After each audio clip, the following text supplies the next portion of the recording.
आज आपका टॉपिक रहेगा राजस्थान के जनपद। राजस्थान के जनपद, महाजनपद। अपन ने भारत के महाजनपद पढ़ लिए थे 16 और सारे के सारे ट्रिक से याद कर लिए थे, आपको बहुत ही अच्छे तरीके से याद हो गए होंगे।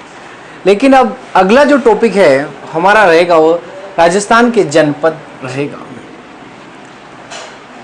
राजस्थान के जनपद में सबसे बड़ा क्षेत्र हमारे पास है राजस्थान के जनपद में, वो है अपने पास पहला जनपद की हम बात करेंगे। जनपद था मत्स्य जनपद।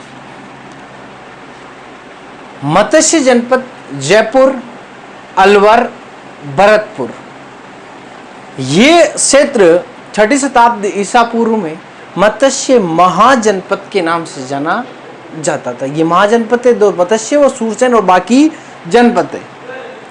मत्स्य जनपद की जो राजधानी थी वो थी विराटनगर। विराटनगर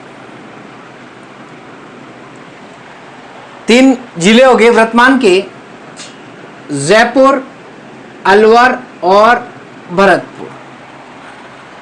यह आपका मत्स्य जनपद था। मत्स्य जनपद के बारे में हमें जानकारी मिलती है कि महाभारत के काल में यहां पर पांडव अज्ञातवास काटा 1 वर्ष का और यहीं से उन्होंने सेना तैयार करके राजा विराट के साथ मिलकर के युद्ध किया और युद्ध में जीत प्राप्त की। यह आपके विराटनगर जो है वर्तमान में बेराट के नाम से जाना जाता है। वर्तमान में बेराट के नाम से जाना जाता है। अब एक छोटी सी कहानी है मत्स्य जनपद के पीछे। आपने चेदी का नाम सुना, सी से चेदी पढ़ा था, और चेदी का शासक शिशुपाल, मैंने बताया था शिशुपाल को कृष्ण ने 100 बार माफ करने के लिए उससे कहा था, लेकिन 101 बार उसको मार दिया था। वो थे शिशुपाल चेदी के शासक। एक राजा था जिसका नाम था सहाज नाम का। सहाज नाम का जो राजा था उसने चेदी और मत्स्य दोनों पर शासन किया था। इस सहाज नाम के राजा ने चेदी और मत्स्य दोनों पर शासन किया था। ये हमें पुराणों से जानकारी मिलती है। इतना ही है आपकी बुक में। वैसे होने में तो मत्स्य जनपद के बारे में बहुत सारी जानकारी मिलती है, लेकिन हम ज़्यादा नहीं पढ़ेंगे, क्योंकि ज़्यादा पढ़ेंगे तो आपके पचे हो सकती है। आगे दूसरे जनपद की बात करेंगे हम, तो आपके यहां पर ये जनपद था, इसका नाम था सीवी जनपद। सीवी जनपद था। ये सीवी जनपद मैं आपको बता दूं, सिकंदर ने आक्रमण किया भारत पर। सिकंदर को जानते होंगे आप, सब जानते। इसके गुरुजी थे, होते अरस्तु, जानते हो, वही सिकंदर महान।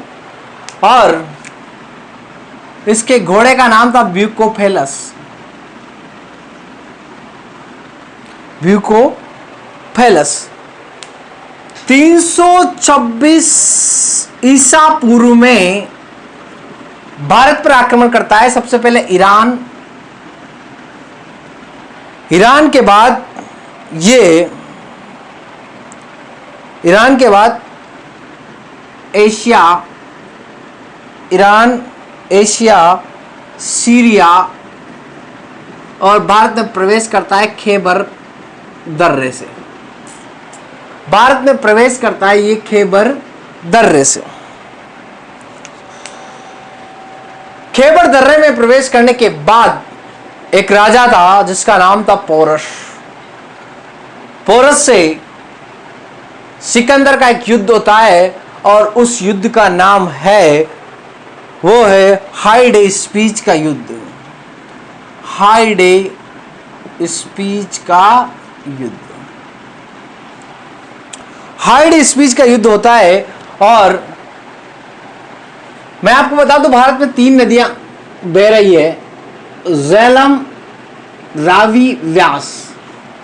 सिकंदर की सेना ने झेलम, रावी को पार कर लिया था, लेकिन व्यास को, जो पुराणों में वितस्ता के नाम जानते थे, उसको मना कर दिया था, क्योंकि जो इसका जल सेना का सेनापति था उसका नाम था निकेटर। नाम तो आपने सुना ही होगा। निकेटर ने ऐसा मना कर दिया था क्योंकि युद्ध हुआ, युद्ध में जिस तरीके से इसको लड़ा, राजा पोरस की तो हालांकि हार हुई, और पोरस से सिकंदर ने पूछा बता तेरे साथ क्या सलूक किया जाए। तो राजा पोरस का जवाब था कि जो दुश्मन के साथ करता है वही सलूक आप मेरे साथ कीजिए। आगे की बात करें हम तो उस समय 326 ईसा पूर्व में दक्षिणी पंजाब से जो 3 जातियां थी, अर्जुनायन,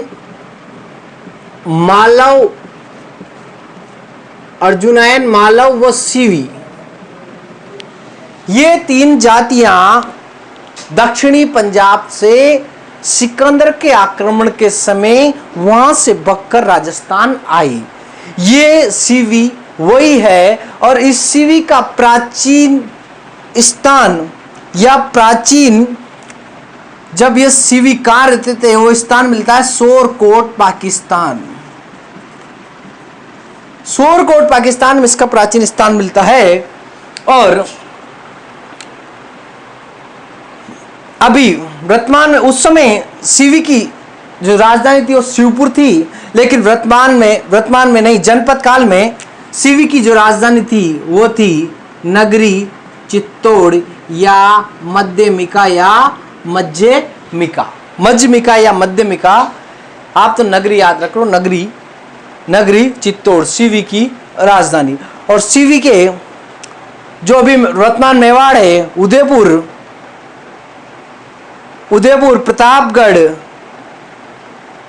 प्रतापगढ़, चित्तौड़, राजसमंद, डूंगरपुर, बांसवाड़ा, ये वाला क्षेत्र सीवी जनपद के नाम से जाना जाता था। यह आपके 2 जनपद क्लियर हो चुके हैं। तीसरा जो जनपद था आपका, वो कहलाता था जांगल। क्या कहलाता था? जांगल। ये आपके जांगल जनपद था, इसमें आपका बीकानेर वो जोधपुर दोनों संभाग आते थे उस समय। यहां से सरस्वती नदी बहती थी, सरस्वती की इस वाला क्षेत्र जांगल कहलाता था, और इधर चंबल के किनारे वाला क्षेत्र उस समय मत्स्य कहलाता था। 2 जिले, 2 संभाग, बीकानेर और वर्तमान में जोधपुर, दोनों संभाग, ये जोधपुर संभाग, बीकानेर और जोधपुर दोनों जिलों का क्षेत्र क्या कहलाता था? जांगल। और इस जांगल जनपद को के जो राजा थे वो जांगलधर बादशाह कहलाते थे, जांगलधर बादशाह कहलाते थे। अब एक सीधी सी बात यह है, इनको राजाओं को कुरु जांगला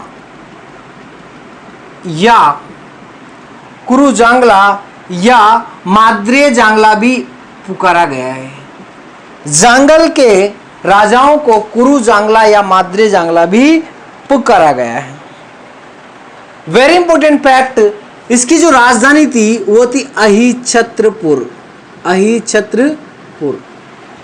अहिछत्रपुर वर्तमान में नागौर के नाम से जाना जाता था, और उस समय अहिछत्रपुर के नाम से जाना जाता था, तो नागौर भी इस क्षेत्र में आता था।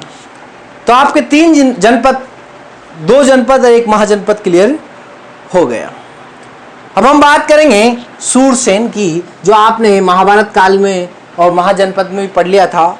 लेकिन फिर एक बार देख लेंगे। राजस्थान के जनपद में आपके टॉपिक दे रखा है तो जरूर पढ़ना चाहिए। आपके भरतपुर, धौलपुर और करौली का क्षेत्र, भरतपुर, धौलपुर, करौली का क्षेत्र राजस्थान का सूरसेन जनपद में, और उत्तर प्रदेश का मथुरा के आसपास का सारा क्षेत्र सूरसेन जनपद में आता था, महाजनपद में आता था। यह सब यूनानियों ने सूरसेन को सूरसेनोई कहा और मथुरा को मैथुरा कहा। यह आपने उस समय महाजनपद के समय भी पढ़ लिया था। और कृष्ण के बारे में इनकी जानकारी मिलती है, सब पता है ही से आपको। यहाँ मथुरा में कृष्ण का जन्म हुआ था और कृष्ण के बारे में पूरा महाभारत कृष्ण के बारे में आप सब जानते ही होंगे। आगे बात करते हैं, यादव वंश के से उत्पन्न हुए थे कृष्ण। आगे बात करते हैं, आपके 3 जनपद क्लियर हो गए हैं। सूरसेन में कौन कौन सा आया आपके सामने, भरतपुर, धौलपुर और करौली का क्षेत्र। आज भी इस क्षेत्र में ब्रज भाषा बोली जाती क्योंकि इसका प्रभाव आज भी इस क्षेत्र में है। तो आपके 2 तो महाजनपद और 2 जनपद क्लियर हो चुके हैं, मत्स्य, जांगल और सीवी। यह आपके सिलेबस में है। और आपके सिलेबस में एक और जनपद है, उस जनपद का नाम है, आपके सिलेबस में तो 4 ही दे रखे हैं, जांगल, मत्स्य, सूरसेन और सीवी। लेकिन सिकंदर के आक्रमण के समय 324 ईसा पूर्व मैंने आपको 3 जातियां बताई, अर्जुनायन, मालव और सीवी। इन तीनों जातियों में सीवी तो अपन ने पढ़ ली, लेकिन अर्जुनायन थी वो आपके अजमेर व टोंक के इलाके में, अजमेर प्लस टोंक के इलाके में आकर बस गई। इस क्षेत्र को मालव जनपद के नाम से जाना जाता था और इसकी राजधानी थी वो मालव नगर थी। और यहां से मालव जनपद के सिक्के भी प्राप्त हुए हैं। इसी प्रकार सीवी जनपद से सीवी जनपद के सिक्के प्राप्त हुए हैं। इस पे सीवी सिक्कों से ही हमें पता चला है कि यहाँ पर जनपद या यहाँ पर ऐसे राज्य रहे हैं, सिक्कों से हमें पता चला है। आगे बात करेंगे तो ये जनपद कौन सा हो गया, आपके मालव जनपद हो गया। और